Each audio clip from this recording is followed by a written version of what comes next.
Good morning. Oh, such an enthusiastic group. Thank you. I'm Susan Sluter, and I'm a worship associate here in Horizon. My first time here. Not my first time being an associate, though. We are excited to welcome you to our worship service this morning. We're so glad to have you with us today, whether you're joining us in person or virtually. Whether you're here for the first time or whether you've been here for longer than you can remember. That's not too long for me. Here at Horizon, we welcome people of all faiths and of no faith in particular. Whoever you are, wherever you are on your journey, you are welcome among us. I have an announcement about our artwork. 5 of the 6 artists from First Unitarian Church of Dallas Creatives will take down their art after today's worship service. Should you want to purchase their art, they will be available after the service in the back of the sanctuary.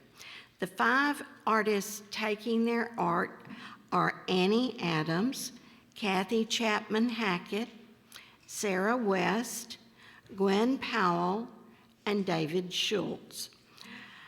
Daniel Polk's art will remain in our sanctuary through Sunday, August 27th. He will hang more of his work in the sanctuary next week. Good morning. My name is Mary Blow, and I'm a member here at Horizon, and also I am in my 5th year at Bright Divinity School, 7th year journey in seminary. Started in Hartford, Connecticut at Hartford Seminary. So I'm happy to be here this morning. Our call to worship comes from our gray hymnal, number 524, Prayers by Starhawk.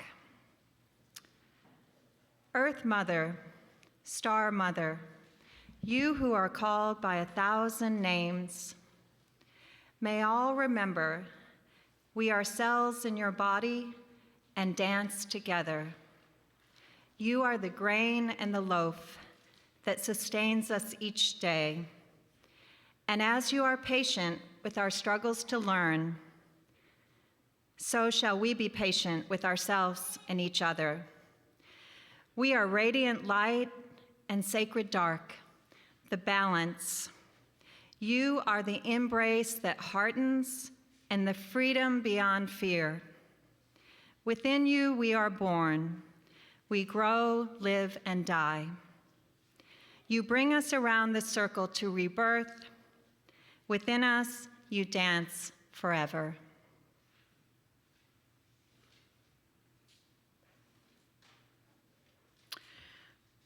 Our chalice lighting this morning is written by UU minister Paul Sprecher. We light this chalice for the web of life which sustains us, for the sacred circle of life in which we have our being, for the earth, the sky, above and below, and for our Mother Earth and for the mystery. May it be so. Blessed be, and amen. Now, if you would join me in the affirmation of our church. Love is the doctrine of our church. The quest for truth is its sacrament, and service is its prayer. To dwell together in peace, to seek knowledge in freedom, to serve humanity in harmony with the earth. Thus do we covenant together. Our opening hymn is 175 in the gray hymnal. We celebrate the web of life.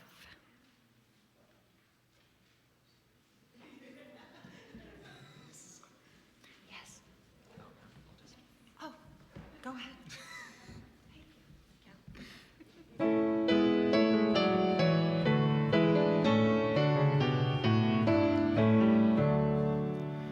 We We celebrate the web of life, its magnitude we sing, for we can see divinity in every living thing.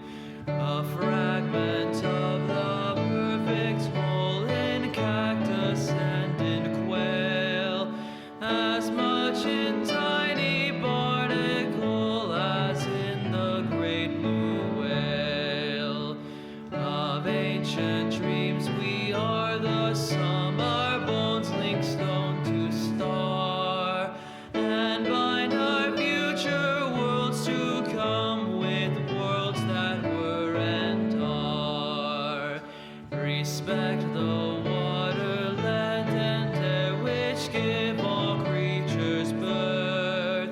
Protect the lives of all that share the glory of the earth.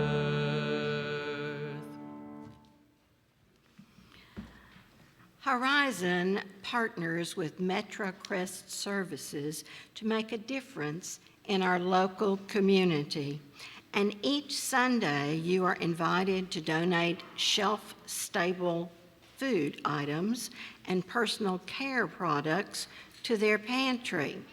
In a moment, we'd like to invite our children to the front, and you can hand them your donations for Metro Crest to be placed in this basket. Good morning. Good to see everyone here. Welcome. So, today I want to begin by telling you one of my nicknames. Do any of you all have a nickname? Yes? What's your nickname? Chicken. Chicken. All right. Who likes to call you Chicken? Is one of your friends call you that? No? Okay. All right. Well, when I was in middle school, I had a friend who nicknamed me the word tree. He called me Tree. And I was a really tall and skinny kid, and I was much taller than my friend when he decided to nickname me Tree. And I decided that was a compliment because I love trees. So now I want to talk about a painting.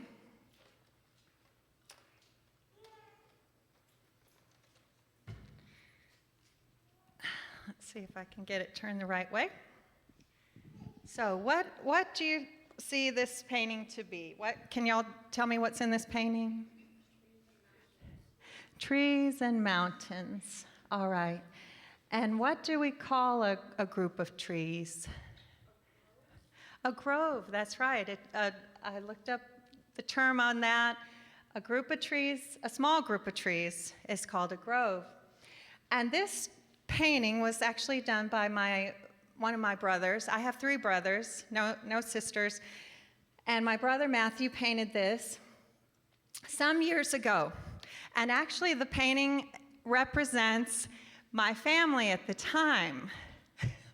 So he gave this to my parents for their anniversary. And so the 2 trees here that have the apples on them represent my parents. And then this is my oldest brother, and this is me and my 2 other brothers. And at the time, only my oldest brother was married, so his partner is standing beside him, and then these 2 little trees represent my brother's 2 of his children. So he ended up having 4 more, so this was the beginning of extending our family. And so he painted this in honor of one of my parents' anniversaries. So at this time, we were more like a grove. And now, many years later, this is my family now. So from 2, my dad and mom, there's now 21 in our family. So we have a really large family, and you might even call that now, what would be a large group of trees? As a forest. We're like a forest now. with 21 of us and growing. So a few weeks ago, I was over at my mother's house, and I was changing up some of her paintings, and I actually had moved this painting to a different place on the wall. And all of a sudden, I noticed behind the painting, a piece of paper was stuck behind it and jimmied in behind the frame. And so I was very curious what this said, and I discovered that it had the words, this was written by my brother, and he said, Hildegard of Bingen said, every human being is an orchard bearing fruit. He said, that's pretty stunning. Just to be called a tree is kind of a nice thing, once in a lifetime. And she also said, wisdom is found in all creative work. And then he said, hope you all are well. Love, Matt. So this morning, when I was thinking of what I wanted to talk to you all about, I really want to tell you something more about this lady, Hildegard. Hildegard of Bingen was a 12th century Benedictine nun who had extraordinary dreams. She actually lived 925 years ago. She was born in 1098 in Germany.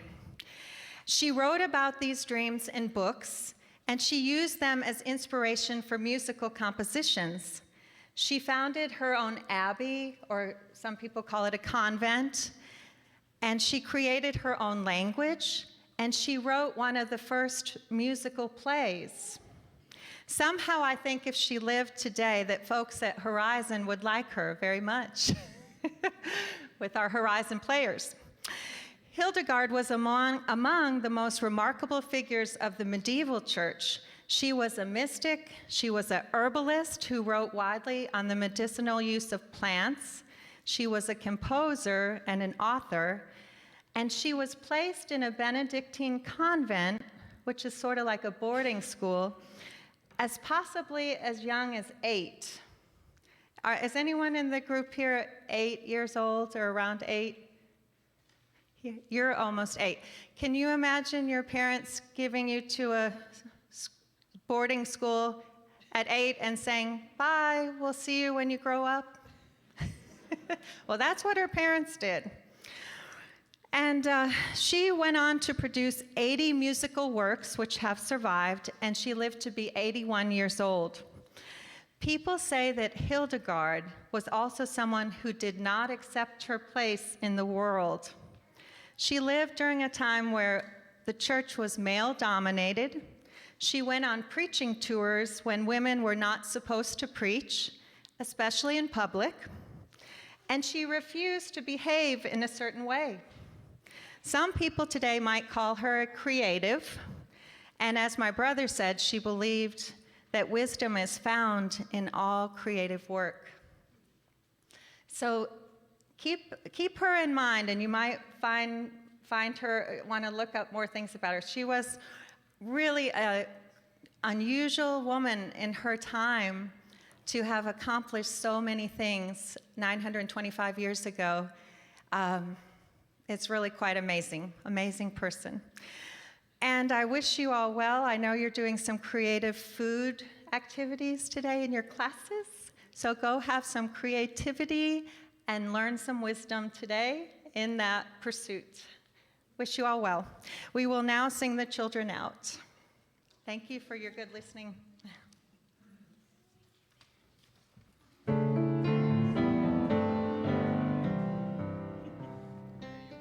We now come to the time in our service where we share our gifts. The offering will now be joyfully given and received.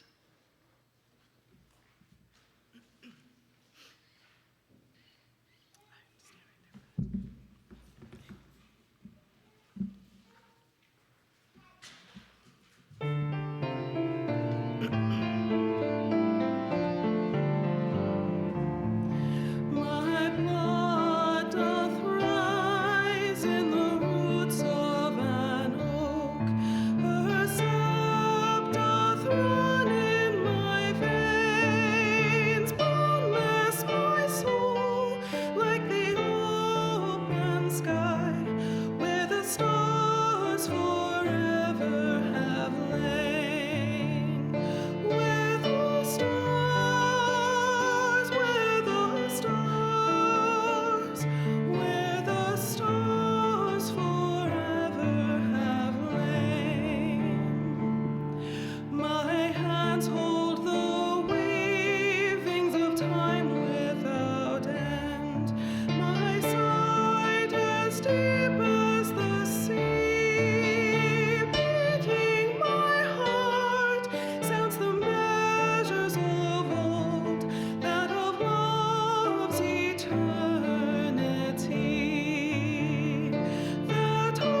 Our first reading will be excerpts from the writings of Dr. Rosemary Radford Ruther and Reverend Dr. Melanie Harris.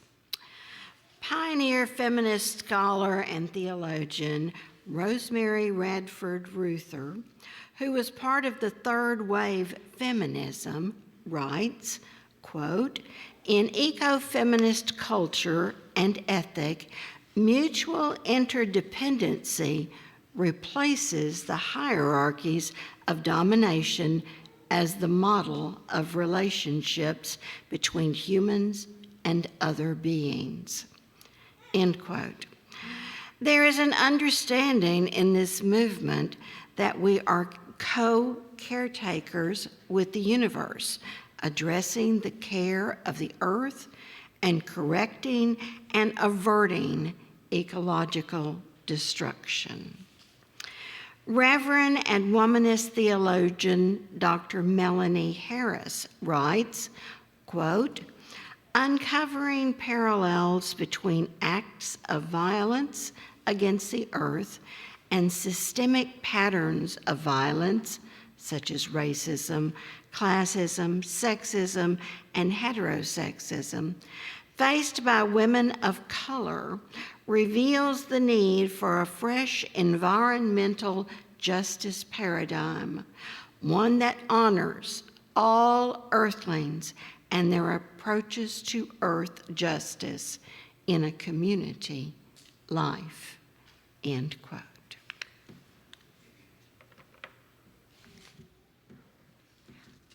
We've come to our time of silence, meditation, and prayer, and a time in which we share the joys and sorrows within our community.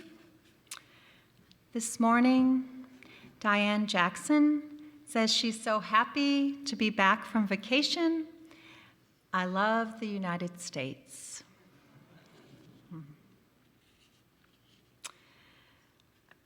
And Beth Blake Hedges says, "I am so grateful for air conditioning." We'd barely survive here without it, would we? All right, let's go into a time of silence.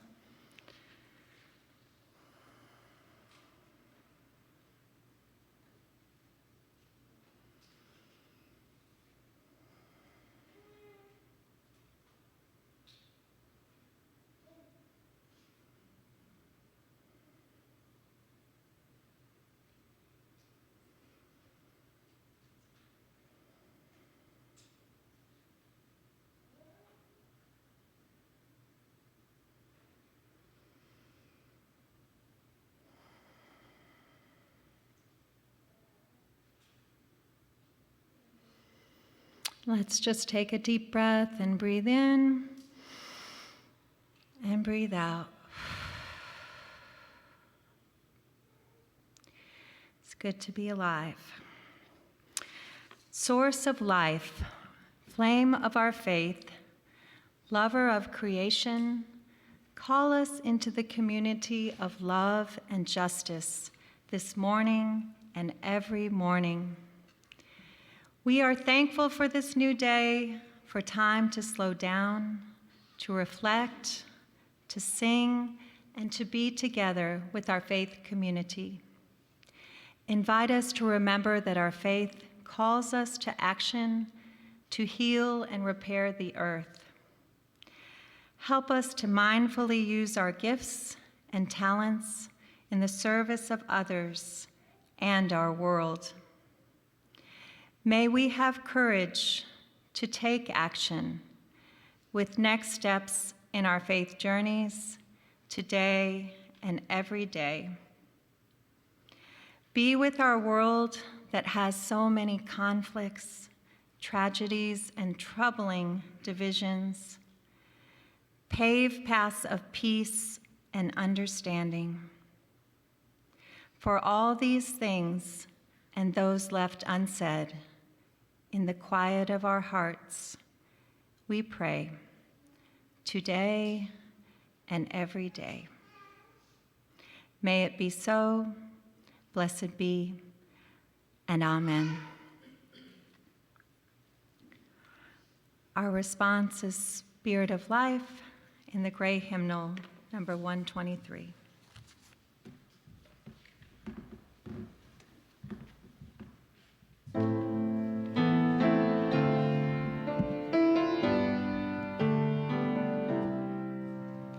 Spirit of life, come unto me. Sing in my heart all the stirrings of compassion. Blow in the wind, rise in the sea. Move in the hand, giving life the shape of justice. Roots hold me close, wings set me free. Spirit of life, come to me, come to me. Our second reading is Psalm 8, verses 1 through 9. I will be reading from the Hebrew Bible. The translation is called the New Interpreter's Study Bible, New Revised Standard Version. Psalm 8, verses 1 through 9. Divine majesty and human dignity. To the leader, according to the Gittith, a psalm of David. O Lord, our sovereign, how majestic is your name in all the earth. You have set your glory above the heavens. Out of the mouths of babes and infants, you have founded a bulwark because of your foes, to silence the enemy and the avenger. When I look at your heavens, the work of your fingers, the moon and the stars you have established, what are human beings that you are mindful of them, mortals that you care for them? Yet you have made them a little lower than God and crowned them with glory and honor. You have given them dominion over the works of your hands. You have put all things under their feet, all sheep and oxen, and also the beasts of the field, the birds of the air and the fish of the sea, whatever passes along the paths of the seas. O Lord, our sovereign, how majestic is your name in all the earth. All right. At Bright Divinity School, the theologian that has most influenced my thinking is the late ecofeminist theologian Sally McFaig. She created a model of God for the wellness of the earth. She has brought me to a different understanding and concept of God. I no longer think in terms of a separate place called heaven where God dwells. I understand God now in terms of this earth alone. Sally McFaig taught me that God is with us now, and when we die, God will be with us even more than we can understand in terms of presence with us. I embrace an understanding of the earth as God's body, to be respected, loved, and cherished. As a result, I read the Bible through a lens that sees us as fellow caretakers with Creator God and fervent guards of the earth's resources. Sally McFaig says, the planetary agenda is everyone's agenda. Earth, each of us, is called upon to contribute one square to the quilt. As time is short, we had better get about the business of doing so. The month of July has brought startling news, as we heard on Thursday proclaimed that July's heat is beyond record smashing. United Nations Secretary General Antonio Guterres pointed to the calculations and urged world leaders to do more to reduce emissions of heat-trapping gases. Guterres told reporters in a New York briefing that climate change is here. It is terrifying, and it is just the beginning. He added, the era of global warming has ended, and the era of global boiling has arrived. In our Earth's current ecological crisis, biblical scholars have shown over the last several decades a keen interest in creation theologies. Psalm 8 and Psalm 104 are often selected for ecologically themed sermons. In terms of interpreting the Hebrew Bible in context, scholar Janeko writes, to look for a theology of ecology in Scripture, or in the Psalms in particular, would be asking the Bible to provide answers that were not in the minds of the authors. Alas, Psalm 8 is pertinent for a contemporary application for our times. However, as an ecological feminist, the most difficult verse in Psalm 8 is verse 6, as it contains two terms, dominion, the Hebrew word masal, and under his feet, tahat raglah. Scholar Ann Cudd, who wrote Analyzing Oppression, says, women are perhaps the original victims of oppressive violence and suffer ongoing violence as a part of their ongoing oppression. This is why these terms are so problematic for an ecological womanist and feminist. Dominion appears in relation with the forceful dominion in several passages in the books of Nehemiah, in Psalms, and in Isaiah. However, the primary use of the word masal in the Hebrew Bible do not refer to forceful domination. The term under his feet does not exclusively mean military subjugation and exploitation. The term in Psalm 8 appears in relation between human beings and animals. As a song, Psalm 8 gives praise to Creator God for the wonders of creation. And I argue the position that God has given human beings a special place of dignity to be the caretakers of the earth, which as theologian Sally McFagg names as God's body.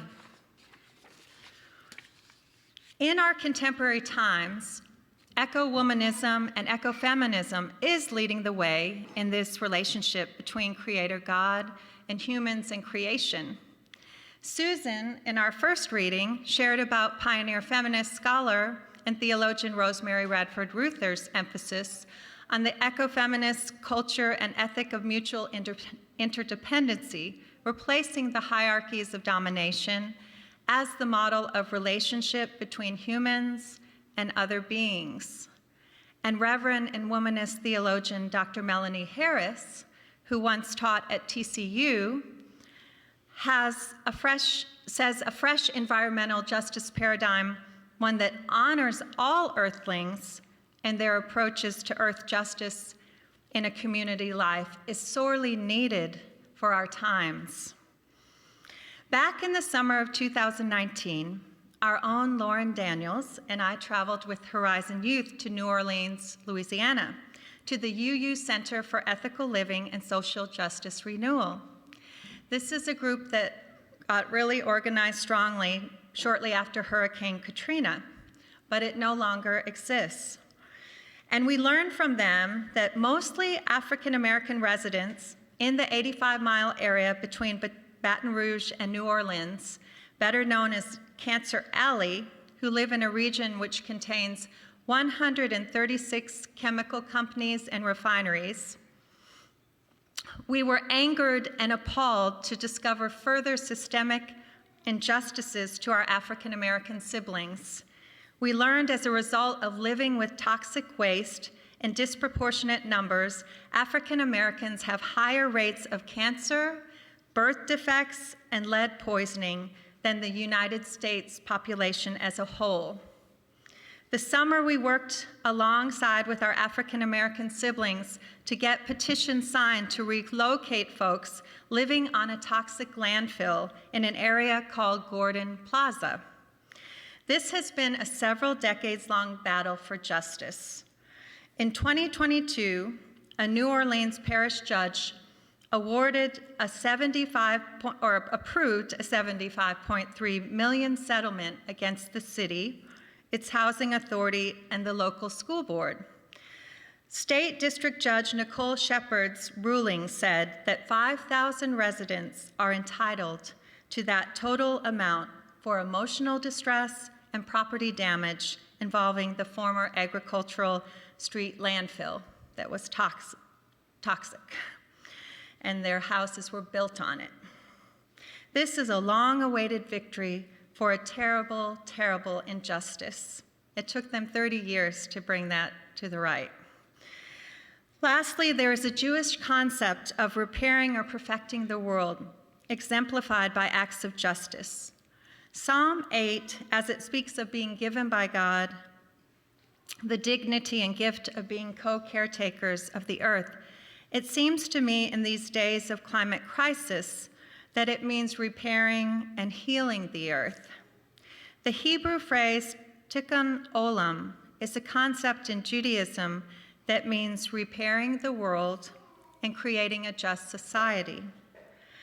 I ask myself as an ecofeminist, white, middle-class, cisgender, college-educated Unitarian Universalist, how do I practice tikkun olam?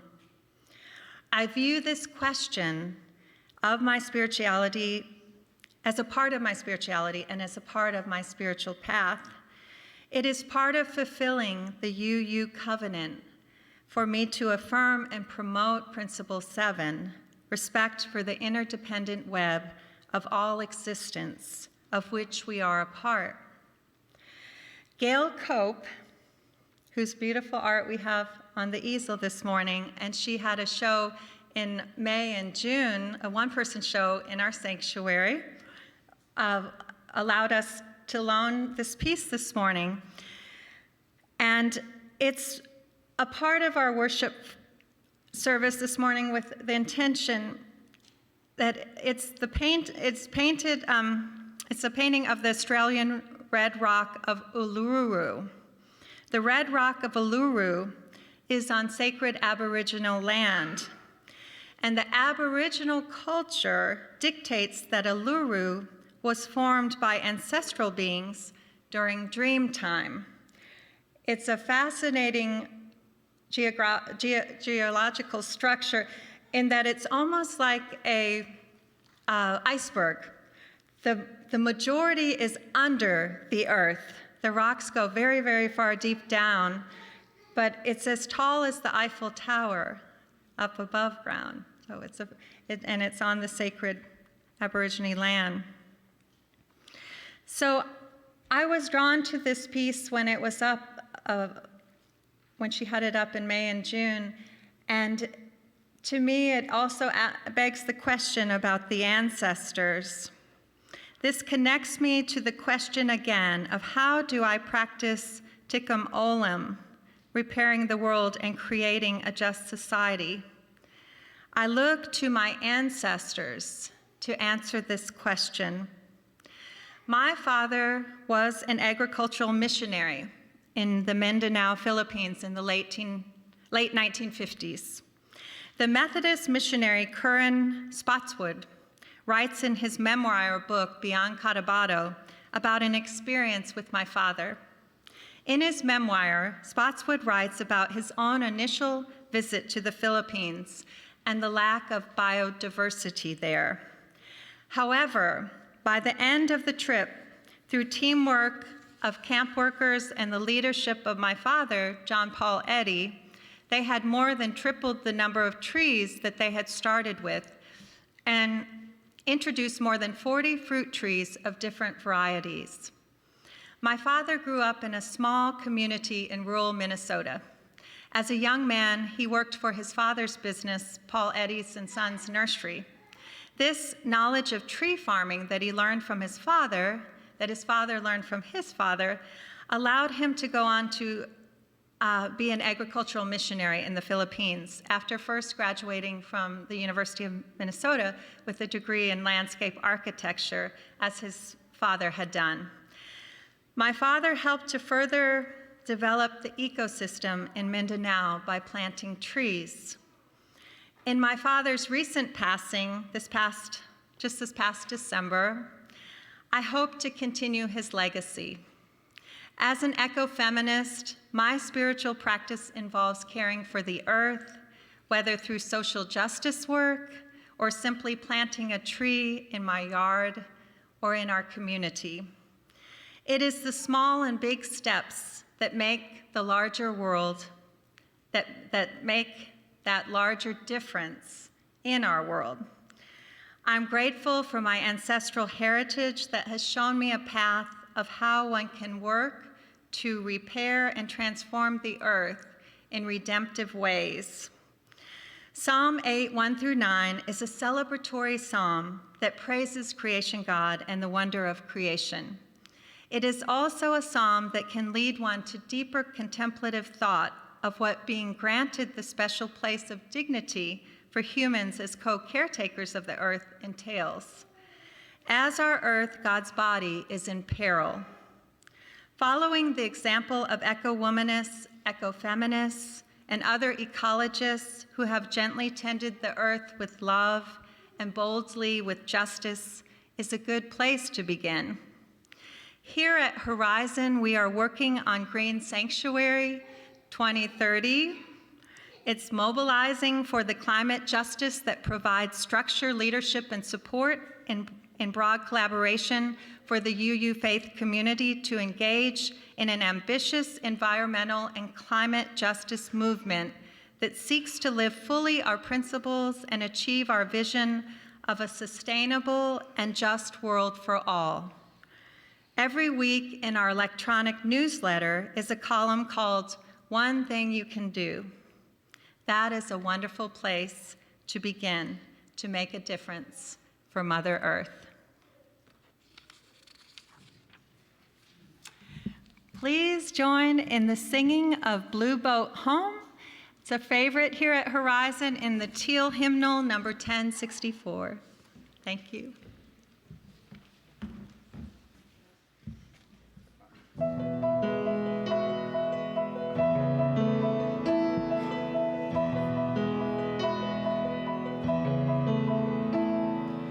Though below me I feel no motion, standing on these mountains and plains, far away from the rolling ocean, still my dry land heart can say, I've been sailing all my life now, never harbor or port have I known. The wide universe is the ocean I travel, and the earth is my blue boat home.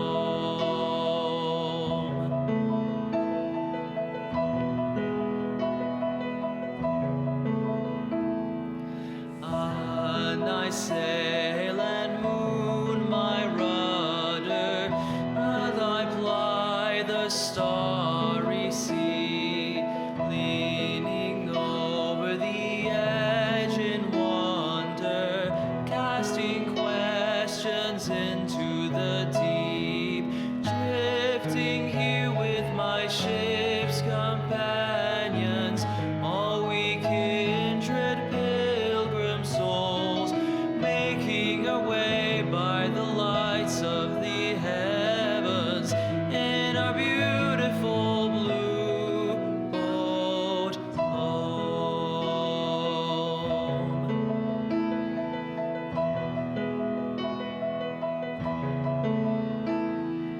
I give thanks to the waves upholding me, hail the is urging me on.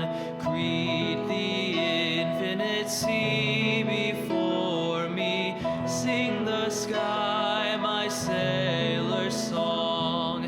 I was born upon the fathoms, never harbor or port have I known. The wide universe is the ocean I travel, and the earth is my blue boat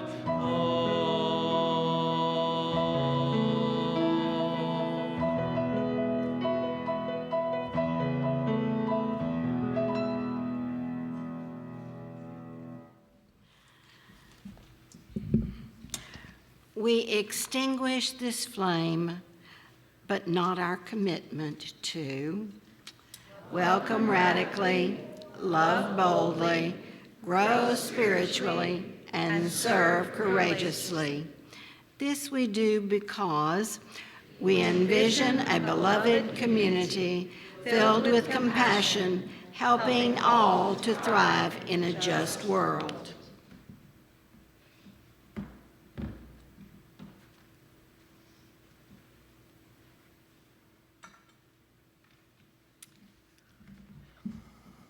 So again, I remind you the words of ecofeminist theologian Sally McFaig, who says, "The planetary agenda is everyone's agenda. Each of us is called upon to contribute one square to the quilt. As time is short, we had better get about the business of doing so." Friends, deep peace of the running wave to you, deep peace of the flowing air to you, deep peace of the quiet earth to you, deep peace of the shining stars to you, deep peace of the infinite peace to you. Go now in peace.